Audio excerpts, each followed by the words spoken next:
Welcome to the e-commerce growth show, brought to you by Segmentify. Hi everyone, welcome back to another episode of the e-commerce growth show. Today we're talking SEO again with Ozan from SEO agency. So Ozan's the vice president of strategy and the company was founded in 2012 with Ozan as well. So hi Ozan, thank you for your time. Hi Kamal, thanks for having me today here. Absolute pleasure. Just a quick intro, Ozan. Maybe you could help our listeners about a little bit about yourself and a little bit about SEO. Yeah, sure. I'm Ozan. I'm in SEO like almost 10 years. I've been working in SEO 10 years as well. So SEO is a digital marketing agency serving on SEO, PPC, and digital analytics. We have different kind of clients, different clients from different industries. My first focus is always SEO. So today I'm trying to share some of my knowledge with you. Thank you, Ozan. So there's actually a specific area we want to talk to you about today. We picked competitive analysis and SEO competitive analysis. So, we want to kind of dig into that, various angles, and get your views on. So maybe just start off with a basic question of what is an SEO competitive analysis, Ozan? Yeah, sure. That's my favorite topic, by the way. That's the one task I really want to do for every project. So as the VP of strategy, of course, it's the first task you should complete before creating the strategy. So SEO competitive analysis, everyone knows about it, of course, like spying your competitors, understanding the market, and etc. But regarding SEO competitive analysis, trying to understand how Google will treat your website between your competitors. That's why actually SEO competitive analysis is really important. So would it be good to summarize as saying like understanding the business and the potential market from that side, or yes, this is exactly. So because it's not like just looking at your competitor's website, you need to understand how is the SERP landscape. So that's really important. Wonderful. And in terms of the actual analysis being important, when what are we actually looking for at this stage when we start? Is it where we're at, our competitors? What are the key factors that we should start off with, Ozan? Actually, I think we should start with differentiate our business competitors and SEO competitors, because most of the time, it can be different from each other. Like business competitors, like businesses targeting same audience, doing maybe selling same product, doing same business. But SEO competitors is a little bit different than that. Even if a website is not your direct competitor on real life, it can be your competitor in the eyes of the Google in the SERP. So you need to differentiate your business competitors and SEO competitors, and then start your SEO competitor research. Yeah, so in the real world, we might be competing with, particular names and brands going after the same customers with a very similar type of service, but actually it may not relate directly onto the online world. And it's about focusing there and make sure that you understand who your online competitors are as well. Yeah. Yeah, exactly. Especially for B2B businesses. Most of the B2B businesses, are not visible enough on Google, but they are our direct competitors. But in terms of SEO, generally, some content websites can be our direct competitor on SEO. Okay, and once we've analysed that bit, Ozan, and we've understood, okay, online, this is what we look like, this is where we're at, and this is where we're actually competing. What can we do to improve that situation? So I'd understand we'd want to align more online with our day-to-day business competitors and really be seen, or how do you move away? What actions can you take from there, Ozan? Actually, after you differentiate, after you know your SEO competitors, the competitors on search engine result page, SERP, you need to start spying on those websites. You need to look at their, content strategy. You need to look at their technical health, site health, and site structure. Those kind of SEO points you should check. Then you can start acting based on those findings. For example, you need to, of course, before anything else, before acting on anything, you need to create a good keyword research. What I prefer is doing my keyword research based on solely competitors, actually, because it will give me a comprehensive idea about market and about my audience, actually, what people are searching right now, and what is the main traffic sources on my competitors' websites. So that's how you can,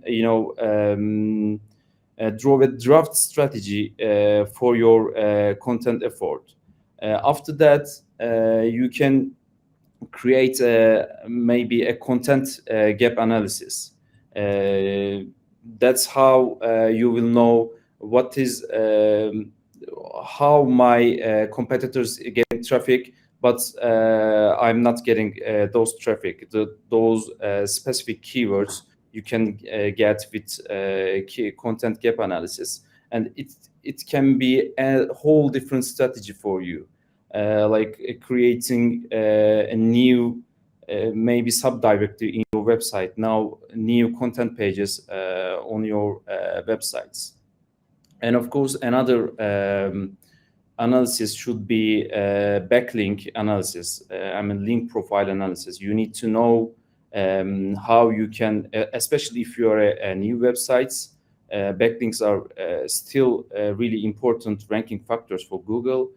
So you need to know how you can, get those backlinks, get easy backlinks. If you know which websites giving backlinks to your competitors, if you find the common backlink sources, so you can just prioritize your outreach efforts and focus those kind of websites. So it will make you quicker to get more visibility.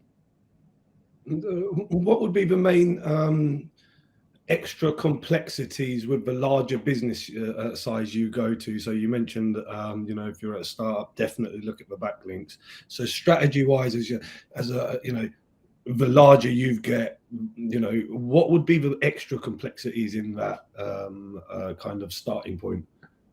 After you create your strategy, maybe of course it's a starting point, like finding common areas and finding gaps, and then you need to, of course, fill that gaps, because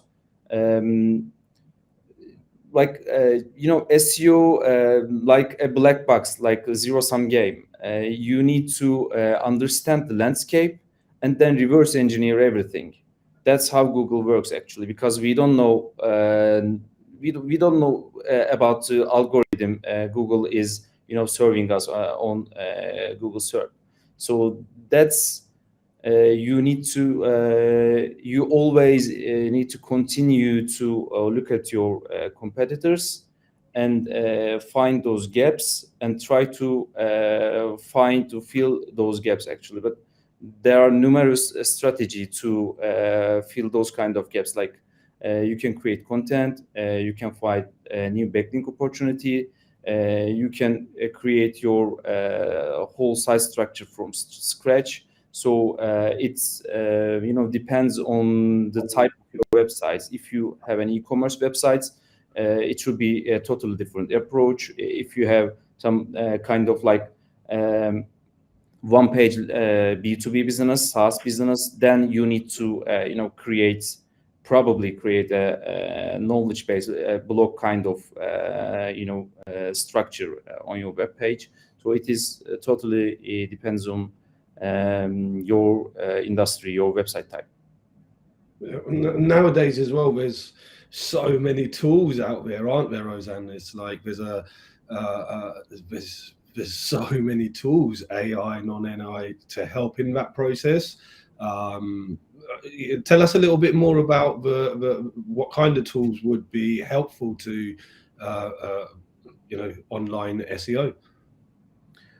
Of course, like I said, I think we need to start with Google itself, because at first we need to look at Google and we need to analyze SERP. And SERP has too many different, aspects, different points. Like you can look at the 10 simple blue links, like the rankings.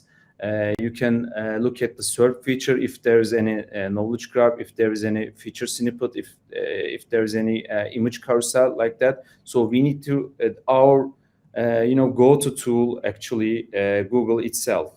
After that, we need to continue with keyword research. For keyword research, I usually use Semrush and Ahrefs.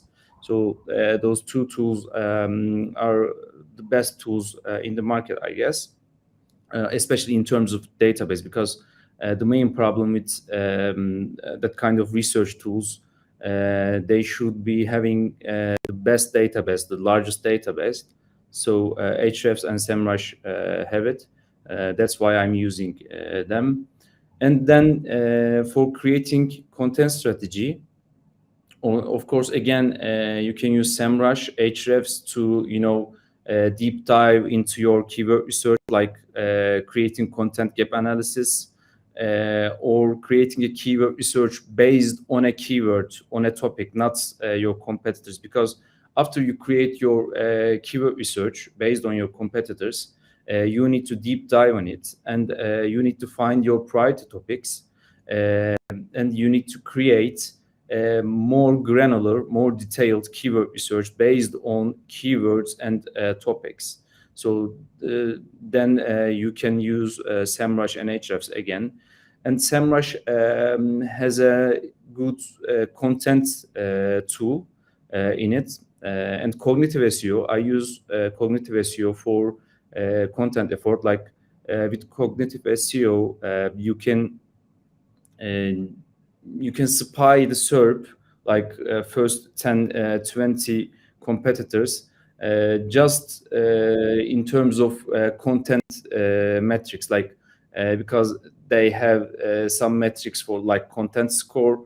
They show the backlinks landing those competitor page, and they show you the focus keyword number, which is really important, I guess, because you need to do your best to go up on SERP. You need to do better than your best competitors. Then you need to write longer than the first one. You need to use keywords more wisely than the first one. So that's why you can also use tools like Semrush Content tool or CognitiveSEO. And the other one you mentioned was it Ahrefs? So Semrush, Ahrefs, Ahrefs, yeah. and cognitive SEO. You find do really well for like content strategy in particular. How hard are they to get? Like, kind of, how accessible are they? Do they take training, or is it really quite intuitive to just log in and understand how to use these tools? For me, yes, it is pretty easy. Maybe I'm not the one, because I can't imagine right now how an SEO newbie or someone just new to SEO will understand those tools. But I think it's pretty easy because there's a search bar. You can search any websites from site explorers, and you can get keyword data, traffic data, and probably you use day by day, you will get better, and it will be easy actually. Yeah, I am the other side, Ozan. I'm not a full SEO guy, but I have tried, and I found them fairly intuitive to get used to. And do you use like any other like type of tools for like monitoring, or you mentioned link building? Is there any other kind of tools that kind of help? Yeah, sure. For link building as well, you can use Semrush and Ahrefs. I always call it Ahrefs, by the way. I don't know why, but Ahrefs seems like a little bit odd for me, so I always call it Ahrefs. Yeah, you can use Semrush and Ahrefs to spy on your competitor's backlink profile. But I mostly prefer using Majestic because I always find Majestic's metrics, more trustable than Ahrefs or Semrush. That's why. But Ahrefs and Semrush have a bigger database than Majestic, as far as I see on my analysis. But in terms of link building metrics, I would prefer Majestic SEO. Wonderful. And another tool, actually another area, like we will probably talk about it, like I said before, competitive research should always continue. You can't finish researching your competitors, spying your competitors.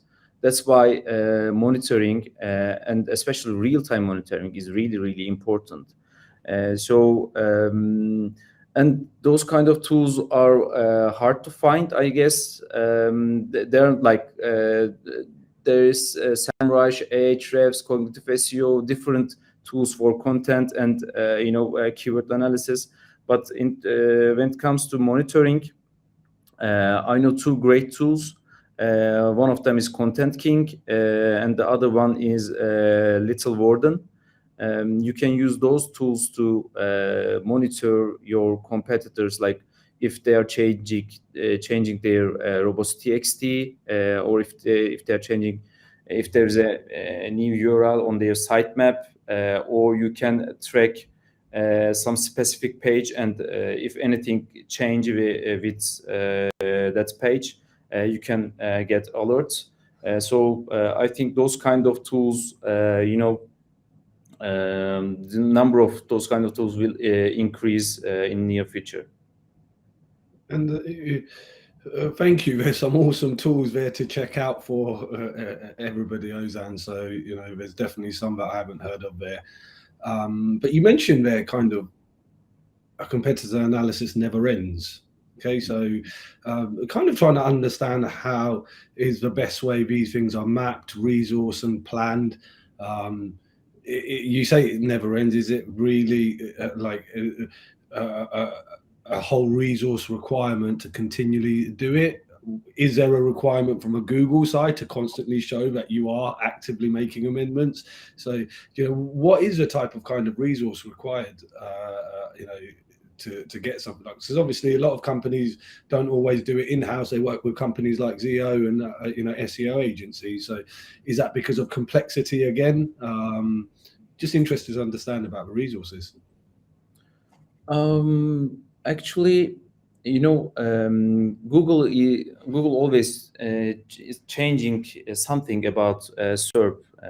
There are so many, like maybe last year there were so many updates, and um, it was maybe the toughest year for an SEO, like in 5 years, because there were so many Google updates, and most of them were really important updates.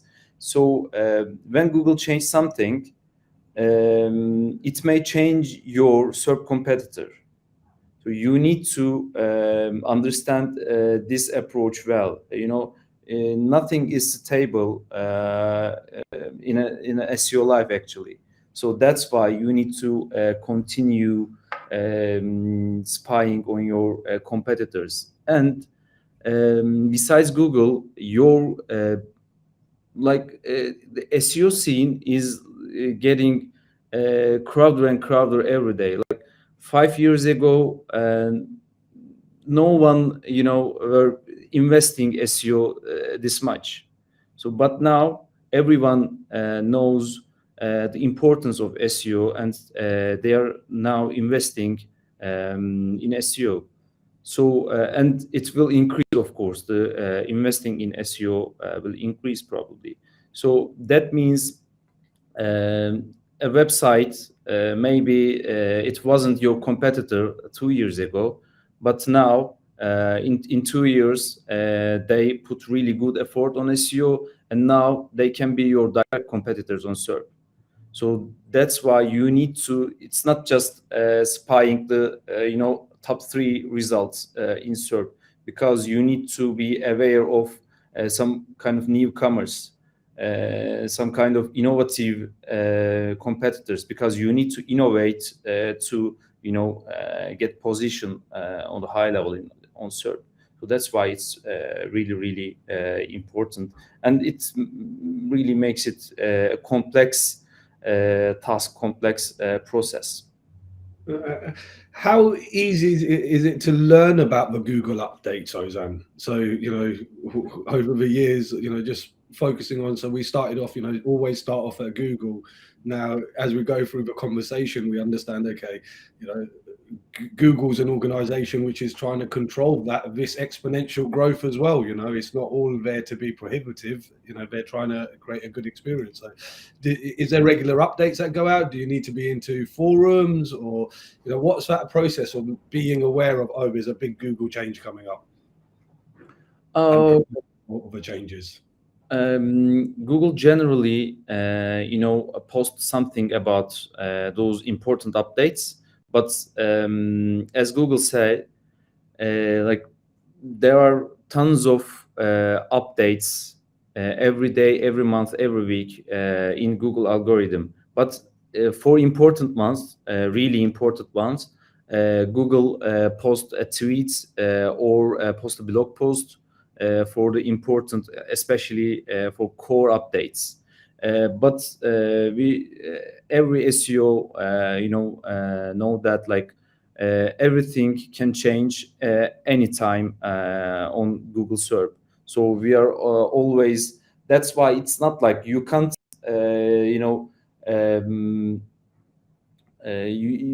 you can't fix your websites according to updates.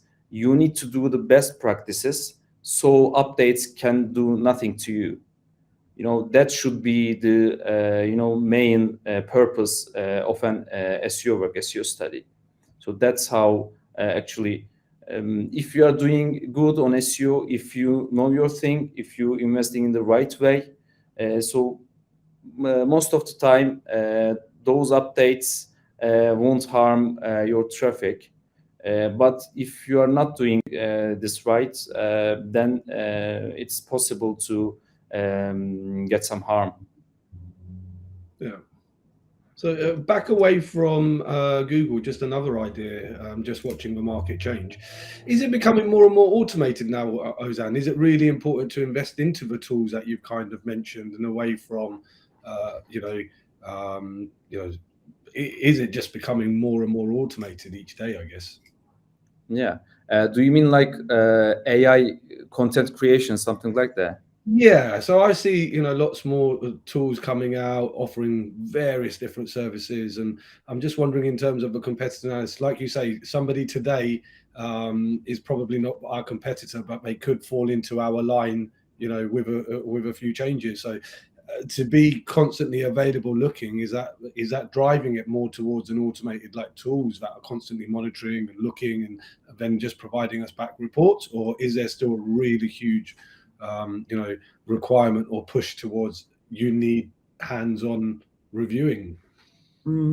I think both actually, because scalability is becoming a really big problem for SEO, because we started, dealing with so many competitors, and you need to scale your effort to especially handle with large competitors. Like if you are an e-commerce website, how can you compete with ASOS or Amazon? You need to scale it somehow, and that's why automation is really, really important.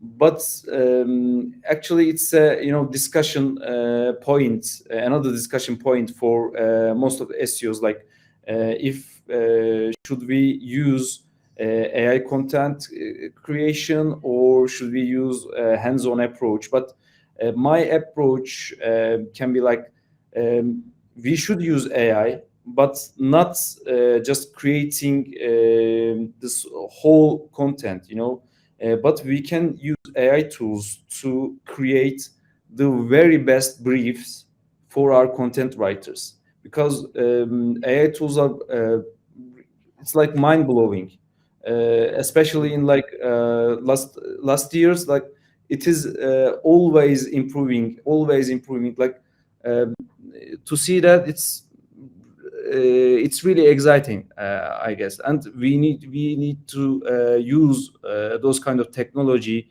to stand out on the competition. But we can use it to create the very best briefs for our content writers. But I still believe we need to create content with more hands-on approach, not just using AI or any kind of automation. Thank you, Ozan. And one more kind of like just some of the things that I've done when I've been involved in some of these areas. One of the first parts we looked at was all of the keywords, and like you say, if you're competing against somebody very established with lots of funds and they want to be where they want to be, they can buy into it. So and then you mention the last few years where the online has just gone through the roof, so the focus has gone onto it, the investment has gone into it. So how do you get your, like, following your analysis, how do you actually get an advantage if you can't outbid, or you're into some you're finding data which is very competitive among your space? What do you do in that type of situation? I think the most important points for that one,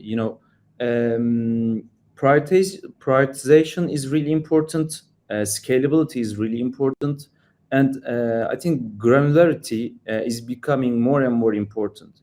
Having more detailed data, understanding the data is becoming more and more important.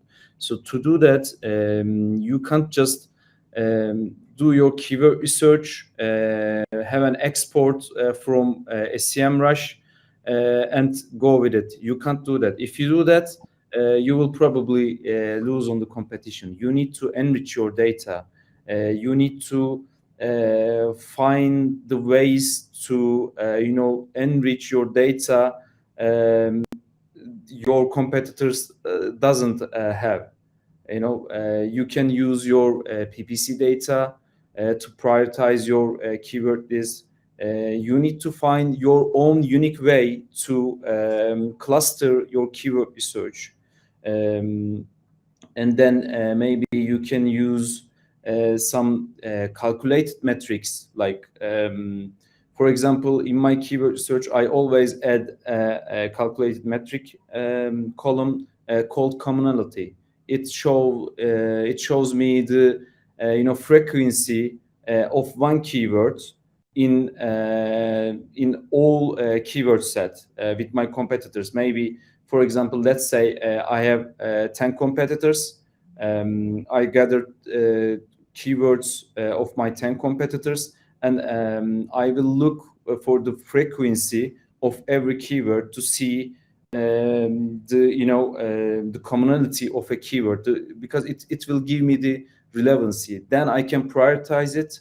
Then maybe I can even take it as a whole cluster, whole topic. You need to do some, you need to show some kind of different approach to all data. You can do this to your backlink data, keyword research data. Even you can track your competitors' websites like sitemap, and use those kind of data, competitor data, to create some kind of silver lining, some kind of that kind shining point for you, and go with that. For example, one of our ex-consultants, Mert, created a sitemap extractor for us, for SEO, and with those sitemap extractor, actually, we tracked our competitors' sitemap, and that's how we always get an alert if they add some new web page, some new content page onto their websites. So right away. So now we can also publish the same content, same page, but with better content. So that's how you can always stand out from the competition, I guess. Great. So the key bit is to stand out from the competition, and you kind of need to add new dimensions and look at metrics, in particular, a frequency, commonality. You said, yeah, like you look at positions, URL volumes, and that type of thing. Yeah. Yeah.